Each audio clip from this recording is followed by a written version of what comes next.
জালটাকে ভালো করে ধুতে হবে। সুব্রমণিয়াম, ভালো করে দড়ি দিয়ে বাঁধো। আগে আপনি সুব্রমণিয়াম? হ্যাঁ। সিআইডি, মুম্বাই।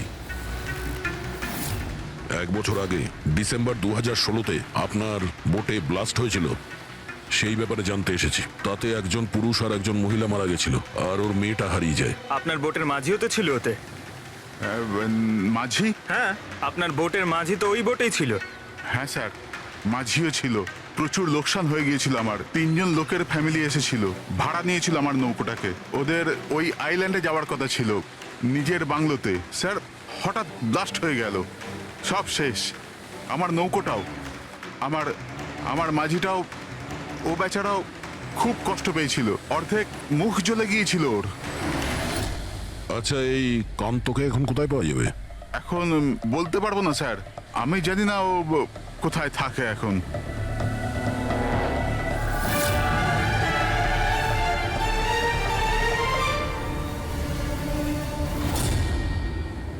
ইশারা কাকে করছিলেন? ইশারা? হ্যাঁ? ও স্যার, কে ওদিকে? স্যার, আমার স্যার।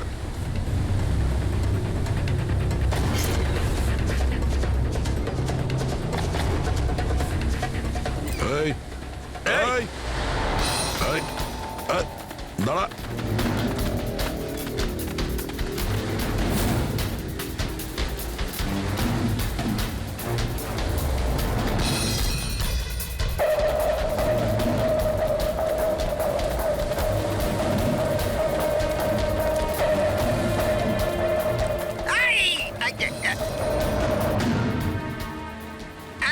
ছেড়ে দিন আমায়, ছেড়ে দিন আমায়, মুখটা ছেড়ে তো দিন। দেখা।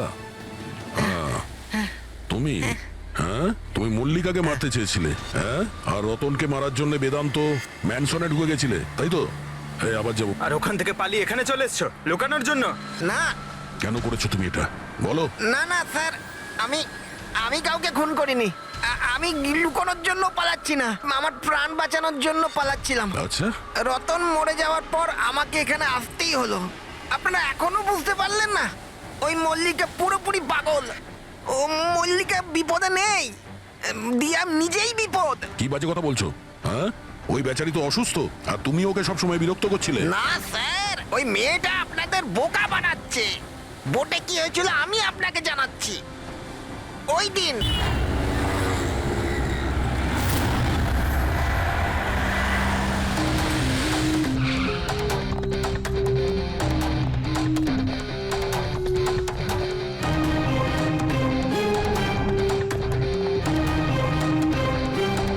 মল্লিকা কেমন আছে? ও ঠিক আছে তো? দেখুন প্লিজ, ওর খেয়াল রাখুন। আমি আমি এক্ষুনি হসপিটাল পৌঁছচ্ছি। হ্যাঁ হ্যাঁ, এক্ষুনি, কিছুক্ষণের মধ্যেই আসছি। ওকে ওকে, থ্যাংক ইউ। আচ্ছা, আপনি কি ফোন করেছিলেন? হ্যাঁ হ্যাঁ, আমি ফোন করেছিলাম। এই ভদ্রলোক এখানে, জানি না কেউ এই বেচারাকে। আপনি এনাকে চেনেন? না স্যার, আমি তো ওকে চিনি না। কিন্তু দেখুন স্যার, আপনি বলেছিলেন যতক্ষণ না আপনি আসেন আমি এখানেই থাকি।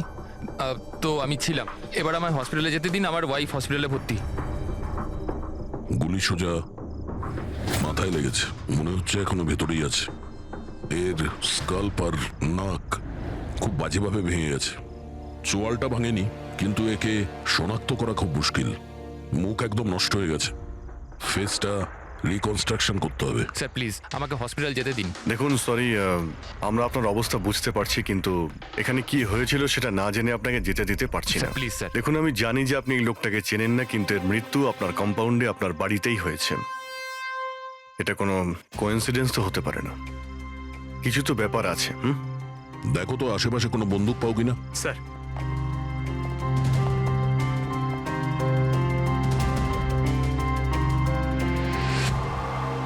ভাই ভাই, ইউ ডোন্ট ওয়ারি, আমি খবর নিয়েছি, বৌদি একদম ঠিক আছে হসপিটালে। স্যার, এ আমার বোন শায়লা। রিসেপশনের পুরো ফাংশনটা এই অর্গানাইজ করেছিল।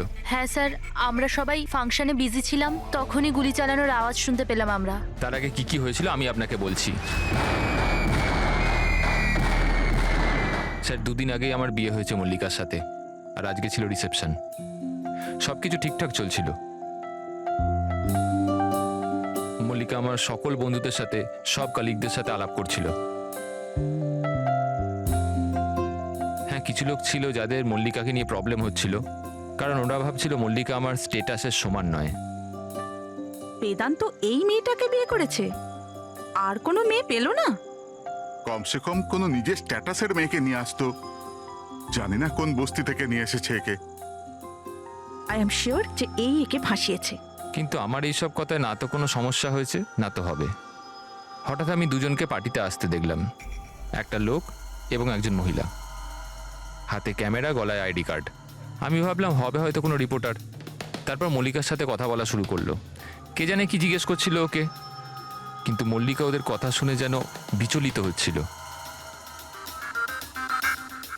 ও ভেতরে চলে গেল। আমি ভাবলাম আমি গিয়ে ওকে আটকাই। আমি রিপোর্টারগুলোর পিছু নিতেই যাচ্ছিলাম কি কেউ একজন আমায় ডাকলো। ওর কয়েক মিনিট বাদেই গুলি চলার আওয়াজটা এলো, আর আমরা সবাই ছুটে বাইরে বেরিয়ে এলাম।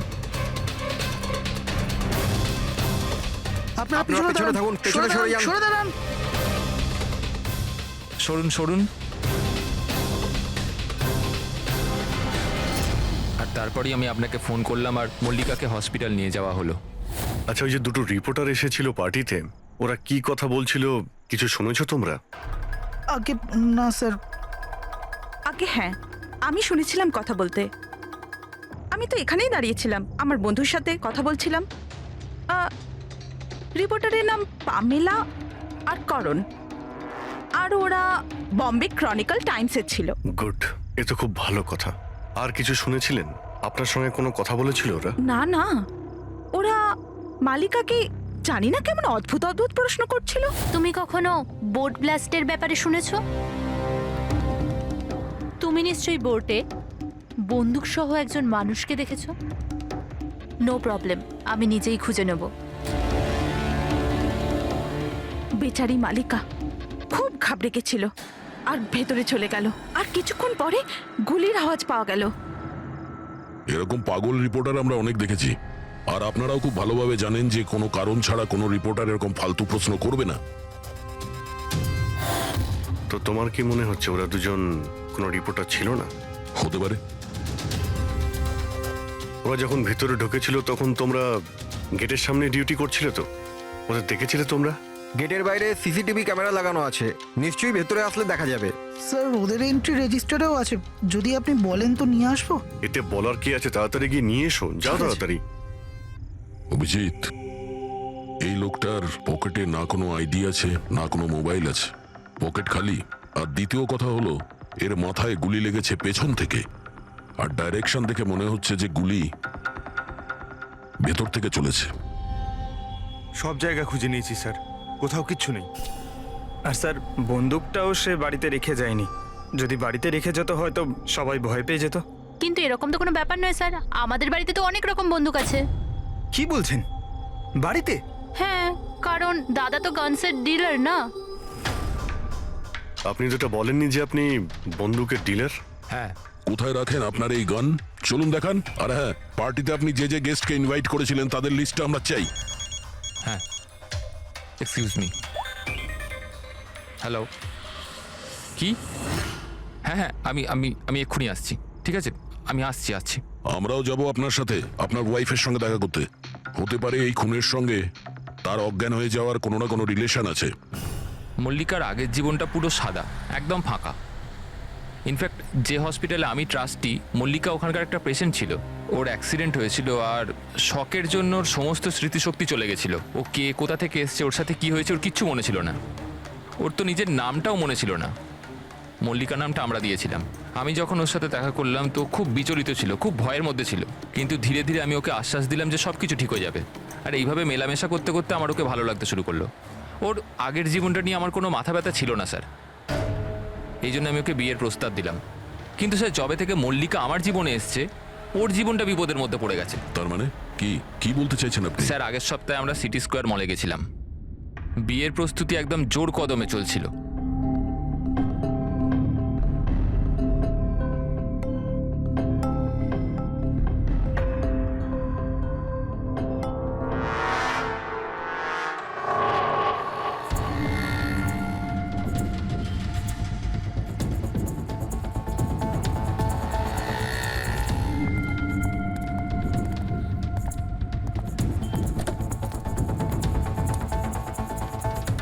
ম্যাডাম, মনে হচ্ছে আমি আপনাকে আগে কোথাও দেখেছি।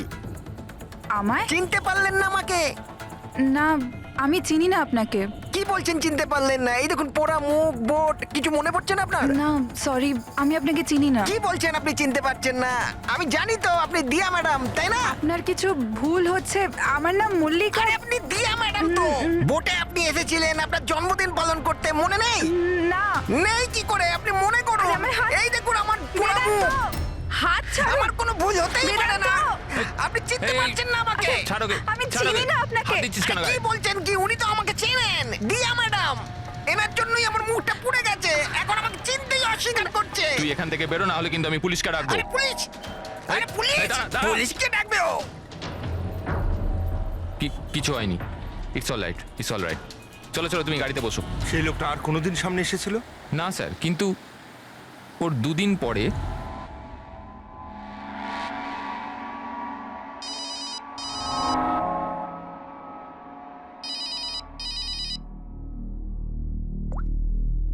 হ্যালো, কেমন আছো সোনিয়া? সোনিয়া? মনে হচ্ছে আপনার কোথাও ভুল হচ্ছে। এখানে সোনিয়া বলে কেউ থাকে না, রং নাম্বার। থাকে থাকে, আমি জানি। আমি ওর সাথেই তো কথা বলছি। আর খুব তাড়াতাড়ি আমি তোমার কাছে আসব, তোমার কাছে, তোমাকে মারার জন্য। বেদান্ত, তোমার এই ঘরে যে লোকটা মারা গেছে তার সঙ্গে এর নিশ্চয়ই কোনো সম্পর্ক আছে। হতে পারে ও তোমার ওয়াইফকে মারতে এসেছিল কিংবা হুমকি দিতে এসেছিল। কিন্তু একটা কথা সত্যি যে এটা সেই লোক না যার মুখে ক্ষত ছিল। আমরা চেক করেছি, কিচ্ছু ছিল না। কিন্তু 100% কোনো না কোনো কানেকশন তো আছে।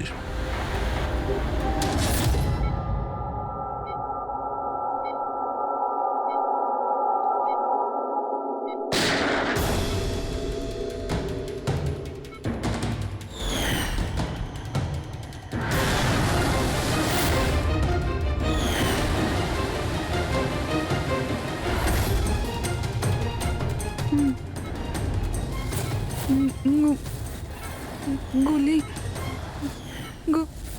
গুলি, না না,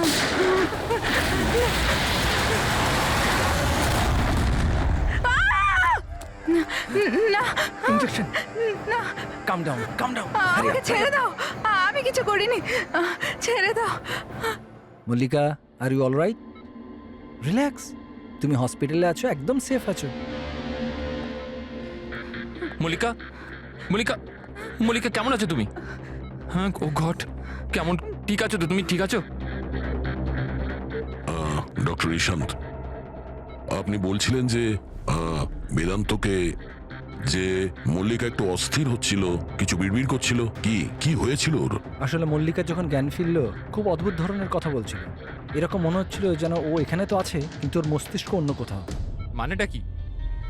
এরকম মনে হচ্ছিল যেন ও কোনো পুরনো ঘটনার কথা মনে করছিল। ওর অবচেতন মন যেন ওই ঘটনাটাই দেখছে।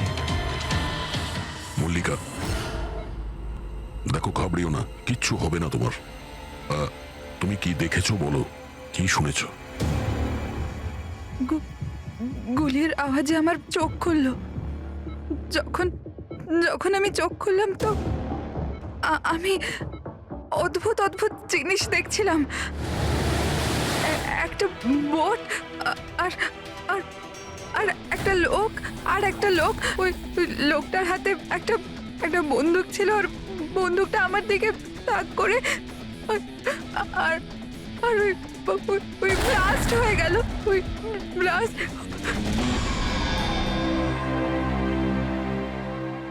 ডাক্তারবাবু,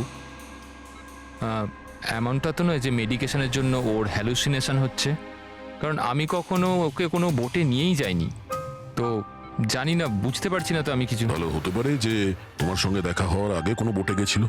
হ্যাঁ, তবে তুমি তো বলেছিলে না যে তুমি যখন ওর সঙ্গে দেখা করেছিলে ওর আগের জীবনের কথা কিছু মনেই ছিল না। এক্স্যাক্টলি, এরকম মনে হচ্ছিল যেন ওর কোনো পুরনো ঘটনা বা ওর জীবনের কোনো মুহূর্ত ওর মস্তিষ্কে নাড়া দিচ্ছে। ডাক্তারবাবু, আপনি তাহলে বলতে চাইছেন যে এটাও মল্লিকার জীবনের গল্পের একটা অংশ? হতে পারে সেটা। আমাদের সাবকনসিয়াস মাইন্ড কখনো কখনো কোনো ঘটনাকে, ওর মেমোরিকে মনের মধ্যে আঁকড়ে ধরে রাখে। আর ওই ঘটনার সঙ্গে সম্পর্কিত কোনো ঘটনা বা জিনিস সামনে আসে, তাহলে ওই ঘটনাটা আবার পুনরায় মনে আসে। বেদান্ত, মনে হচ্ছে তোমার ভয় ঠিকই ছিল। মল্লিকার জীবনের ঝুঁকি আছে। ওই লোকটা যে তোমার বাড়িতে মারা গেছে, ওই ষড়যন্ত্রের সঙ্গে যুক্ত আছে। কিন্তু এটা আপনি কিভাবে বলতে পারেন? সেই কারণেই তো করোনার পামেলা মল্লিকাকে উল্টোপাল্টা প্রশ্ন করছিল যে তুমি কখনো কোনো বোটে চেপেছো কিনা, কিংবা কোনো লোককে বন্দুক হাতে দেখেছো কিনা। এই কেস একটা অন্যের সঙ্গে যুক্ত। প্রথমে তো এটা জানতে হবে বেদান্তর ঘরে ওই গুলিটা চালিয়েছে কে।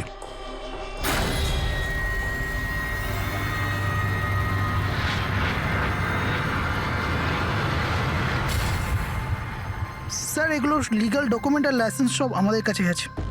আচ্ছা, এখানে এই রুমে কারা কারা আসতে পারে? এখানে বেদান্ত স্যার, মল্লিকা বৌদি আর শায়লা ম্যাডাম ওনার বন্ধু আসতে পারে। অদ্ভুত তো, এখানে তো সবাই আসতে পারে।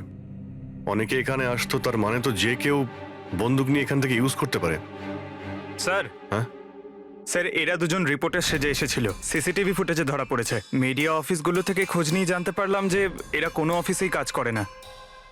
নকল রিপোর্টার? ঠিক আছে, এদের ব্যাপারে খোঁজ নাও আর এখানকার সমস্ত বন্দুক বাজেয়াপ্ত করো।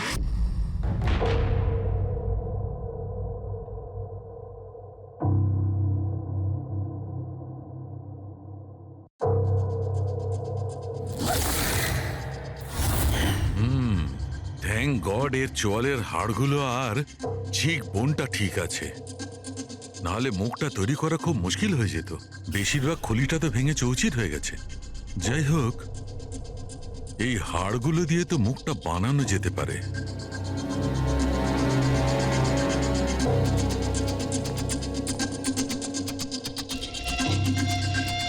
এর মধ্যেই আছে সেই বন্দুকটা যেটা দিয়ে ওকে গুলি করা হয়েছে।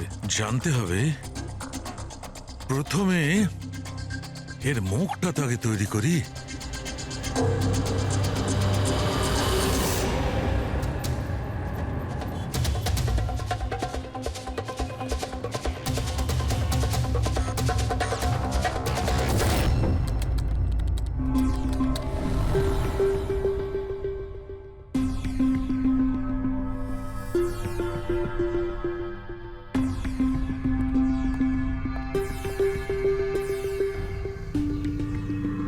মল্লিকার কাছে যে সোনিয়ার নাম করে হুমকি দেওয়া ফোন আসছিল, সেটা পিসিও থেকে আসছিল, সেখান থেকে খুঁজে বের করা খুব মুশকিল।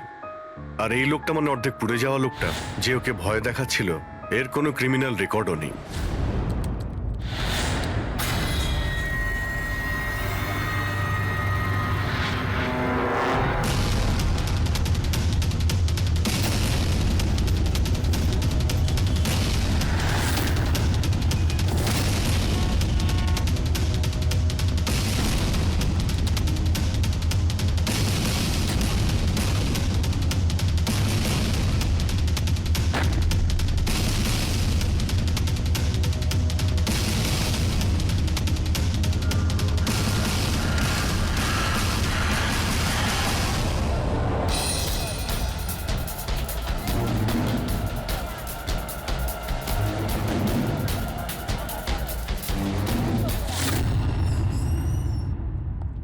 শুনুন, আগে বলুন। দেখুন আমরা সিআইডি থেকে আসছি। সিআইডি? আমি আপনার কি হেল্প করতে পারি? এক মিনিট, একবার এই ফটোটা দেখুন। এরা কি কোনোদিন আপনার কাছ থেকে ক্যামেরা আর মাইক ভাড়া করে নিয়ে গেছিল এই 48 ঘন্টার ভেতরে? এক মিনিট দাঁড়ান, আমি চেক করে আপনাদের বলছি। আমি এক্ষুনি আসছি।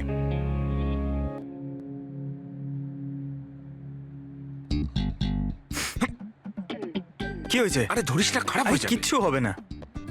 আরে ওগুলো তো দেওয়ালে এমনি টাঙানো রয়েছে। কি ফ্রেডি স্যার? আগে হ্যাঁ, এ করোনার পামেলা, এরা 48 ঘন্টা আগে আমাদের এখান থেকেই মাইক আর ক্যামেরা ভাড়া করেছিল।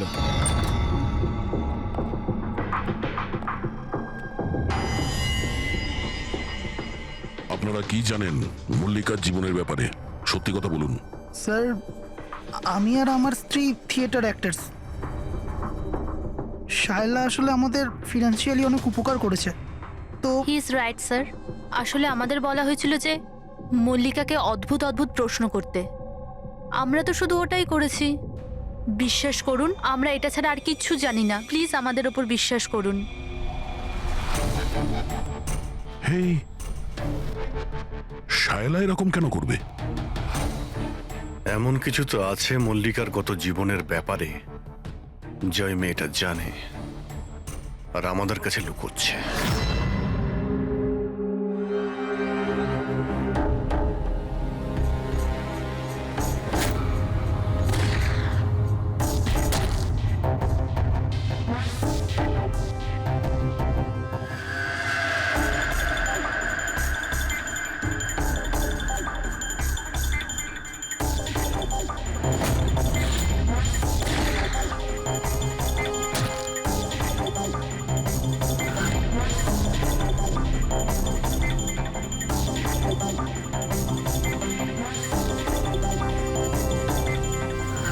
তাহলে এইটা হচ্ছে ওর মুখ।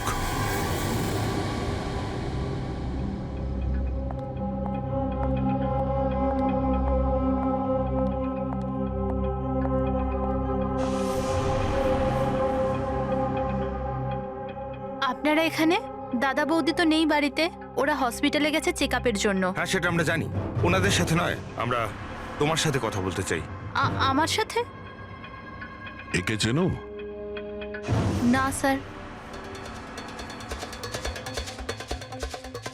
আর এদের চেনো? না স্যার। আরে এরা তোমার থিয়েটারের বন্ধু। তুমি তো এটা বলনি যে তুমি অ্যাক্টরদের কাজও দাও। এই পার্টিতে তুমি ওদের ডেকেছিলে না, মল্লিকাকে ভয় দেখাতে আর উল্টোপাল্টা প্রশ্ন করার জন্য? এবার তাড়াতাড়ি বলে দাও, এসব তুমি কেন করেছিলে? কি জানো তুমি মল্লিকার ব্যাপারে? হ্যাঁ, ওর আগের জীবনের ব্যাপারে? আর সেই লোকটার ব্যাপারেও যার মৃত্যু তোমাদের বাড়িতে হয়েছে। আমি কিচ্ছু জানি না। মানে বলতে চাইছি, আমি মল্লিকার ব্যাপারে কিচ্ছু জানি না। আমি তো শুধু অতটুকুই জানি যতটা আমাকে ওই লোকটা বলেছিল, যার মুখটা পোড়া। তুমি ওই লোকটাকে চেনো? হ্যাঁ স্যার, যেদিন ওই লোকটা মল্লিকাকে হুমকি দিয়েছিল আমি ওখানেই ছিলাম। আর যখন দাদা মল্লিকাকে সামলাচ্ছিল তখন আমি ওই লোকটার পেছনে গেছিলাম। শোনো। কি হলো? কে তুমি? আর তুমি মল্লিকাকে কি বলছিলে? কি করে জানো তুমি ওকে? এটা আপনি আমায় কেন জিজ্ঞেস করছেন? ওনাকে জিজ্ঞেস করুন, যে মল্লিকা সাথে ঘুরে বেড়াচ্ছে ওনাকে জিজ্ঞেস করুন। দিয়াকে উনি বলবেন যে 1 বছর আগে কি হয়েছিল বোটে। হ্যাঁ, এই দেখুন, এই সব কিছু ওর পরিণাম। আমাকে জিজ্ঞেস করছে কে মল্লিকা। আমার মল্লিকাকে নিয়ে কোনো চিন্তা নেই, কিন্তু আমি শুধু আমার দাদাকে নিয়ে চিন্তিত। আর আমি চাই না ওই পাগল মেয়েটার জন্য আমার দাদাকে হারিয়ে ফেলি।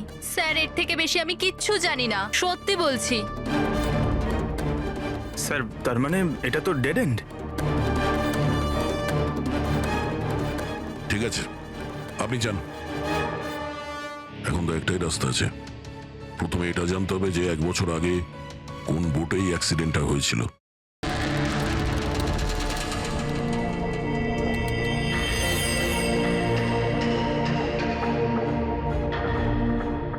এমন যতগুলো কেস হয়েছে সব কটা দেখো 10 মাস থেকে 1 বছরের মধ্যে।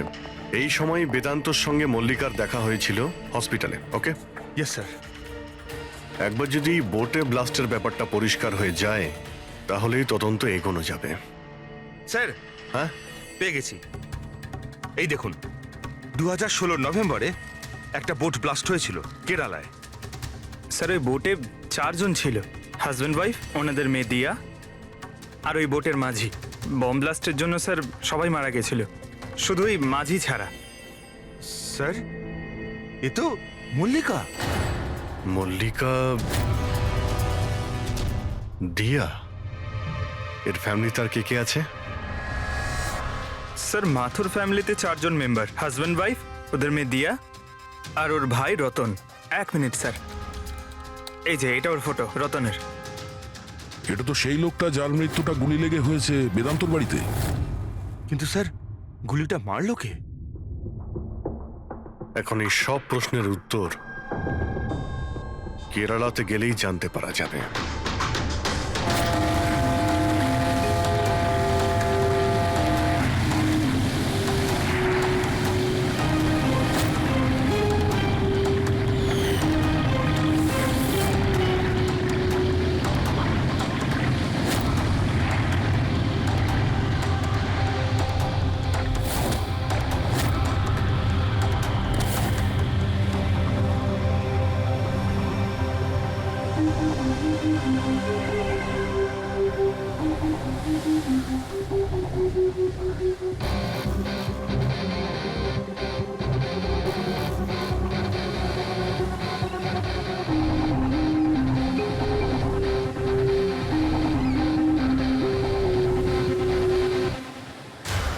এই জালটাকে ভালো করে ধুতে হবে, সুব্রমণিয়াম, ভালো করে দড়ি দিয়ে বাঁধো। আগে আপনি সুব্রমণিয়াম? হ্যাঁ, সিআইডি, মুম্বাই। 1 বছর আগে ডিসেম্বর 2016-তে আপনার বোটে ব্লাস্ট হয়েছিল, সেই ব্যাপারে জানতে এসেছি। তাতে একজন পুরুষ আর একজন মহিলা মারা গেছিল, আর ওর মেয়েটা হারিয়ে যায়। আপনার বোটের মাঝিও তো ছিল ওতে। মাঝি? হ্যাঁ, আপনার বোটের মাঝি তো ওই বোটেই ছিল। হ্যাঁ স্যার, মাঝিও ছিল। প্রচুর লোকসান হয়ে গিয়েছিল আমার। 3 জন লোকের ফ্যামিলি এসেছিল, ভাড়া নিয়েছিল আমার নৌকোটাকে। ওদের ওই আইল্যান্ডে যাওয়ার কথা ছিল, নিজের বাংলোতে। স্যার, হঠাৎ ব্লাস্ট হয়ে গেল, সব শেষ। আমার নৌকোটাও, আমার আমার মাঝিটাও, ও বেচারাও খুব কষ্ট পেয়েছিল। অর্ধেক মুখ জ্বলে গিয়েছিল ওর। আচ্ছা, এই কান্তকে এখন কোথায় পাওয়া যাবে? এখন বলতে পারবো না স্যার, আমি জানি না ও কোথায় থাকে এখন।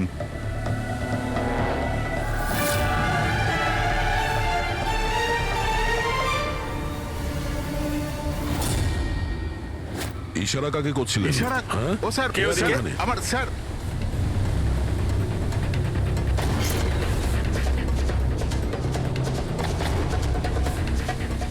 এই, এই, এই, এই, দাঁড়া।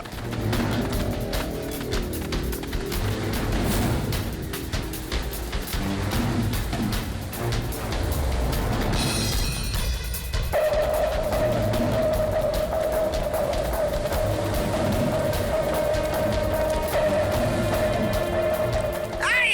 I, I, I. আই, ছেড়ে দিন আমায়, ছেড়ে দিন আমায়, মুখটা ছেড়ে তো দিন। দেখা। তুমি, হ্যাঁ, তুমি মল্লিকাকে মারতে চেয়েছিলে, হ্যাঁ, আর রতনকে মারার জন্য বেদান্ত ম্যানসনে ঢুকে গেছিলে, তাই তো? এই, আবার যাবো। আর ওখান থেকে পালিয়ে এখানে চলে এসছো লুকানোর জন্য? না, কেন করেছো তুমি এটা, বলো? না, না স্যার, আমি আমি কাউকে খুন করিনি। আমি লুকোনোর জন্য পালাচ্ছি না, আমার প্রাণ বাঁচানোর জন্য পালাচ্ছিলাম। আচ্ছা, রতন মরে যাওয়ার পর আমাকে এখানে আসতেই হলো। আপনারা এখনো বুঝতে পারলেন না? ওই মল্লিকা পুরোপুরি পাগল। ও মল্লিকা বিপদে নেই, দিয়া নিজেই বিপদ। কি বাজে কথা বলছো? হ্যাঁ, ওই বেচারি তো অসুস্থ, আর তুমি ওকে সবসময় বিরক্ত করছিলে। না স্যার, ওই মেয়েটা আপনাদের বোকা বানাচ্ছে। বোটে কি হয়েছিল আমি আপনাকে জানাচ্ছি। ওই দিন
রিয়া, তাড়াতাড়ি এসো, তাড়াতাড়ি এসো, নাহলে কেবিনে আবার বন্ধ করতে হবে আগের মতো।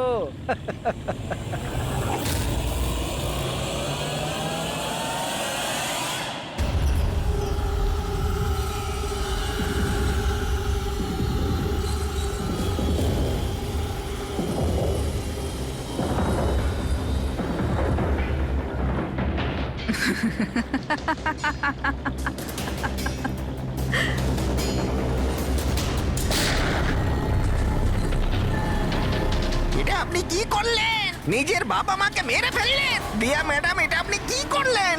কে দিয়া ম্যাম? আমার নাম সোনিয়া। সোনিয়া দুজনকে কোনোদিন ছাড়ে না। এক, যে ওকে ঘরে বন্দি করে। দ্বিতীয়, যে ওকে খারাপ কাজ করতে দেখে আমাকে নেয়। মারবেন না।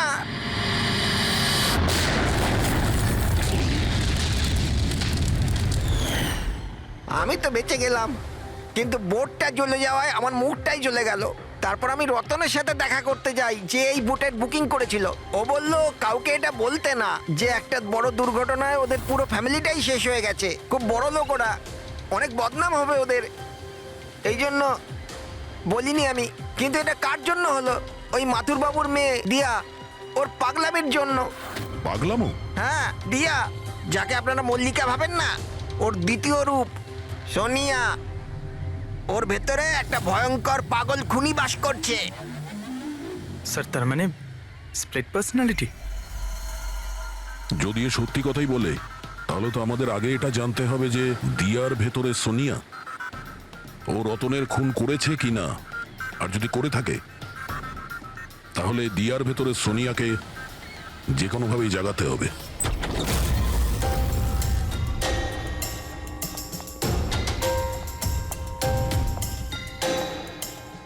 মিস্টার বেদান্ত, আপনি কিছুক্ষণের জন্য এখান থেকে চলে যান তো। আরে কিন্তু আপনারা এসব করছেনটা কি? তুমিও চলে যাও এখান থেকে। কিন্তু কিছু বলুন তো, ব্যাপারটা কি? সবকিছু বলবো, আপনি আগে এখান থেকে চলে যান প্লিজ। যান যান বাইরে। যান, তুমিও যাও। না না, আপনি না, আপনি ওখানে বসুন। স্যার, আপনি বসুন ওখানে। বেদান্ত, চলুন বসুন ওখানে। কি হয়েছে স্যার? সব ঠিক আছে? কিছু হয়নি, এবার হবে। আজকের পর থেকে না আপনি বেদান্তর সঙ্গে দেখা করবেন, আর না ওর বোনের সঙ্গে। শুধুমাত্র এদের দুজনের সঙ্গেই না, তুমি কারোর সঙ্গে দেখা করবে না। হ্যাঁ, কিন্তু কিন্তু বাদ দাও। একটা কথা পরিষ্কার করে শুনে রাখো সোনিয়া, না তুমি কারোর সঙ্গে দেখা করবে, আর না কারোর সঙ্গে কথা বলবে। আর আমাদের পারমিশন ছাড়া তুমি এই বাড়ি থেকে এক পাও বাইরে রাখবে না। এই বাড়িতে তুমি বন্দি। সোনিয়া, কেন কেন কেন যাব না? যাব, নিশ্চয়ই যাব। যাব। এইভাবে কথা বলবে না, আমি যাবই। তুমি কোথাও যাবে না। তুমি এইভাবে কথা বলবে না। বাইরে যাওয়া তো দূরের কথা, এই জলটা এখানে রাখা রইলো। আমাদের পারমিশন ছাড়া তুমি এই জলটাও খেতে পারবো না, বুঝেছো?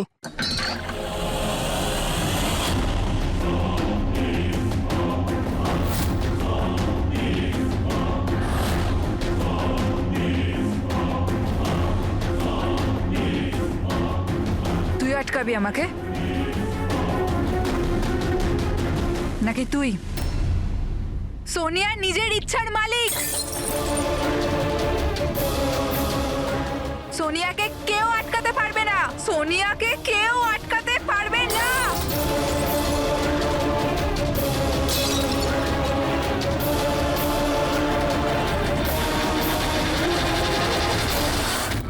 কাউকে ছাড়বো না, কাউকে ছাড়বো না আমি। ছাড়ো, ছাড়ো, ছাড়ো। এদিকে চুপ করে বসো। না, না, কিচ্ছু করতে পারবে না তোমরা, কিচ্ছু করতে পারবে না। সোনিয়া থাকতে দিয়ার কেউ কিচ্ছু করতে পারবে না, কিচ্ছু করতে পারবে না।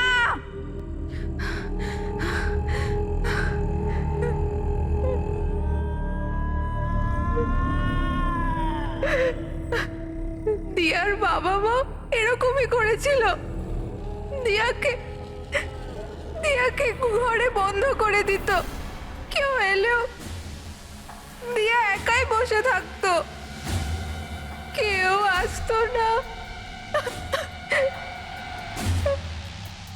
মেরে ফেলেছি, মেরে ফেলেছি আমি দিয়ার বাবা মাকে। তোমাদেরও মেরে দেব, তোমাদের সবাইকে মেরে দেব। কে তুমি? তোমার আসল পরিচয় কি?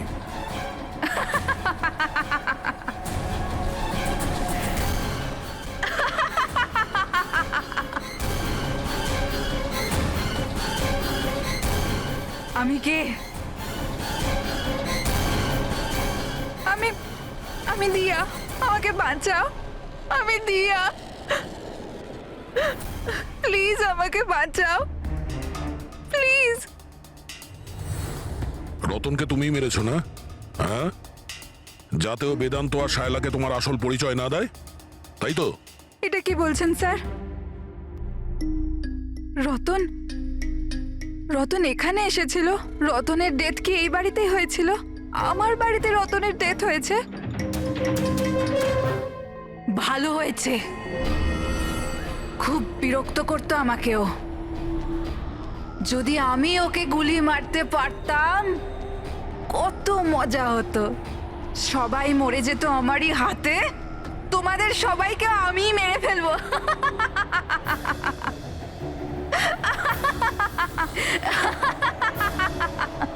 খোলো আমাকে, আমি বলে দিচ্ছি, আমাকে খুলে দাও, না হলে তোমাদের সবাইকে মেরে ফেলবো।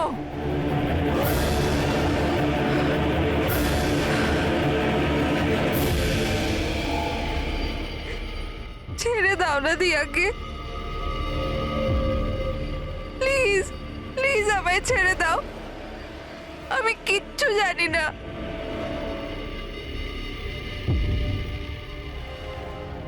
বেদান্ত, বেদান্ত,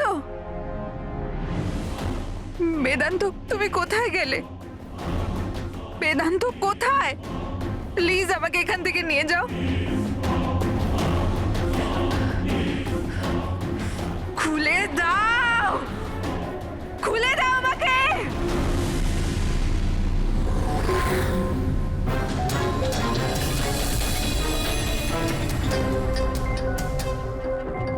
এই হচ্ছে সেই বন্দুক যেটা থেকে গুলি করা হয়েছে। এবার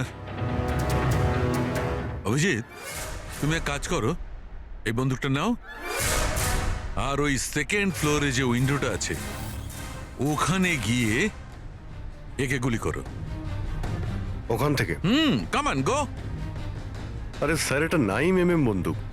যদি আমি জানালা থেকে দাঁড়িয়েও এই ডামিকে গুলি করি তাহলে গুলিটা ডামি পর্যন্ত পৌঁছানোর আগেই নিচে পড়ে যাবে। রেঞ্জ খুবই কম হয়, এর গুলি লাগবেই না।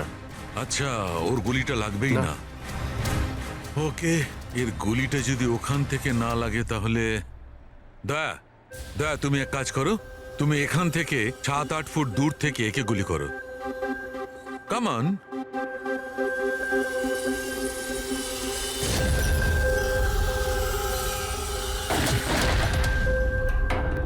আপনি প্রমাণ কি করতে চাইছেন ডক্টর সালুখে? দয়া এটাই যে মল্লিকা বিপজ্জনক হতে পারে, খুনিও হতে পারে, কিন্তু ও নিজের ভাই রতনকে মারেনি। কি বেসিসে তুমি এটা বললে? আমি বলছি, দয়া, যখন তুমি একে গুলি মেরেছো এই গুলিটা সিধে এখানে গিয়ে লেগেছে এর খুলিতে নিচের দিকে। হ্যাঁ, যদি এই গুলিটা সেকেন্ড ফ্লোর থেকে ছোঁড়া হতো তাহলে অভিজিৎ যেমন বলেছে ওই গুলিটা এখানে এসে পৌঁছতোই না, নিচে পড়ে যেত। আর মনে করো যদি ওটা খুব পাওয়ারফুল গান হয়, গুলি একে লেগেও যায়, তাহলে গুলিটা এর ওপর থেকে নিচের দিকে লাগতো, কারণ গুলিটা এইভাবে আসতো এই ওপর থেকে নিচের দিকে। কিন্তু আমি যে ক্ষতটা পেয়েছি ওটা একদম সিধে গেছে, সিধে। সেই জন্য মল্লিকা এই গুলিটা চালায়নি। স্যার, কিন্তু যদি মল্লিকা গুলি না চালায় তাহলে কে চালালো? এই গুলিটা যেই চালিয়ে থাকুক ও এখানেই ছিল, এই গ্রাউন্ড ফ্লোরে, এরই আশেপাশে। তার মানে স্যার ও পার্টিতে উপস্থিত ছিল, আর যখন পার্টিতে ছিল তাহলে পার্টির জামা কাপড় পরেছিল। আর যদিও গুলি চালিয়েই থাকে তাহলে ওর কাপড়ে গান পাউডারও থাকবে। কারেক্ট। বেদান্ত, বেদান্তর বন্ধু, মল্লিকা আর ওর ননদ আর ওই যে দুজন নকল রিপোর্টার ছিল না, ওদের সবার ড্রেস নিয়ে আসো, ওদের না জানিয়ে।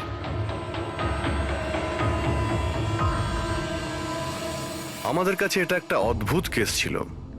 শুরুতে আমরা বুঝতেই পারছিলাম না যে খুনি আসলে কে। কিন্তু কথায় আছে না, সত্য কোনোদিনও গোপন থাকে না। ও মল্লিকাকে হুমকি দিয়েছিল, ভয় দেখিয়েছিল, এটা সত্যি। আর 1 বছর আগে মল্লিকা ওর বাবা মাকে খুন করেছিল, এটাও সত্যি। কিন্তু মল্লিকার ভাইয়ের খুন না মল্লিকা করেছে আর না নৌকো চালক করেছে। রতনের খুন সেই করেছে যে রতনের খুব কাছে দাঁড়িয়েছিল, একদম কাছে। আর সে শুরু থেকেই আমাদের চক্রব্যূহতে ফাঁসিয়ে রেখে দিয়েছিল, আর আমরা ঘুরেই যাচ্ছিলাম। শেষ পর্যন্ত সে তারই চক্রব্যূহতে ফেসে যায়। ও আমাদের অনেক মিথ্যে কথা বলেছে, অনেক মিথ্যে, কিন্তু সত্যি বেশি দিন গোপন থাকে না। বেদান্ত, তুমি আমাদের অনেক মিথ্যে বলেছ, কিন্তু তোমার এই ড্রেস সত্যিটা বলে দিয়েছে। আমরা তোমার জামার থেকে গান পাউডার পেয়েছি।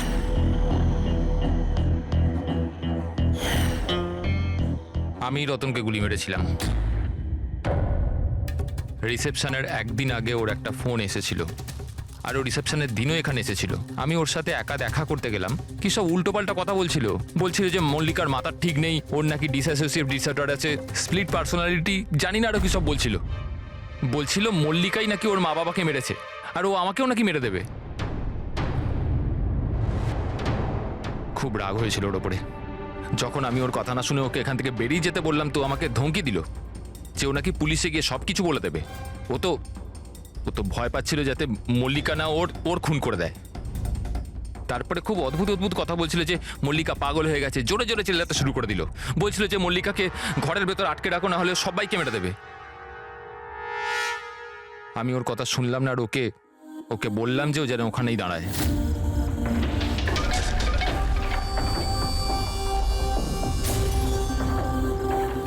ওকে আমি নিজের প্রাণের থেকেও বেশি ভালোবাসি। আর ওই রতন, এই রতন ওকে পাগল বলছিল, ওকে জেলে পাঠাতে চাইছিল। সবকিছু শেষ হয়ে যেত, মল্লিকার জীবন, আমার ইমেজ, এই সব কিছু শেষ হয়ে যেত। সেটা তো মিস্টার বেদান্ত ধরে নাও শেষ হয়েই গিয়েছে।